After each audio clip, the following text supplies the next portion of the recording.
Trump அவர்கள் ட்ரம்ப்பும் president Trump அவர்களும் Israel Netanyahu அவர்களும் இவங்க ரெண்டு பேருமே எங்களுக்கு ஒரு அச்சுறுத்தலாக இருக்கும் ஒரே ஒரு நாடு ஈரான். அந்த ஈரானுடைய தலைவர் தான் அச்சுறுத்தலாக இருக்கிறார். ஈரான் மக்கள் அவரை ஆதரிக்கவில்லை. அவரை ஆதரிக்காததனால் அவரை அந்த தலைமை பொறுப்பிலிருந்து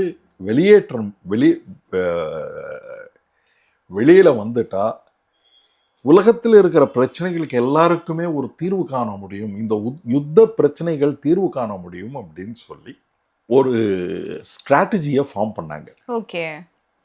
அதுல ட்ரம்ப் அவர்களின் ஸ்ட்ராட்டஜி என்னன்னா, கொமேனி அவர்களை அந்த லீடர்ஷிப்ல இருந்து வெளியில எடுத்துட்டு மக்களாகவே ஒரு டெமோக்ராட்டிக் கண்ட்ரியாக நீங்க மாற்றிக்கொள்ளலாம், உங்களை அவர்தான் ஒரு சென்ட்ரல் புள்ளியாக இருக்காரு, இதை உங்களை டெமோக்ரட்டைஸ் பண்ணாம நீங்க மிக கொடுங்கோல் ஆட்சியாக இருக்கார் அவரு அப்படின்னு சொல்லி சொன்னார். 28ஆம் தேதி அவரை கொன்ற பிறகு மக்கள் வெனிசுலா நாட்டு மாதிரி மக்கள் எதுவுமே எஃபெக்ட் இல்லாம மதுரோவை எடுத்துட்டு போகும்போது வெனிசுலாவில் ஒண்ணுமே நடக்கல.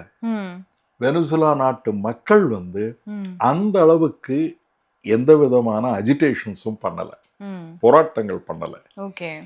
ஆனா ஈரான் என்ன இருந்ததுன்னா, ஈரான்ல இருந்த 1-2 அப்போசிஷனும் சேர்ந்து எல்லாருமே ஒன்று சேர்ந்துட்டாங்க. இந்த ஒன்று சேர்றது அவங்க என்ன சொல்றாங்கன்னா, எங்களுடைய 4000 வருஷம் கல்ச்சர், உலகத்திலேயே மோஸ்ட் கல்ச்சர்டு பிளேஸ்னா அது ஈரான் தான்.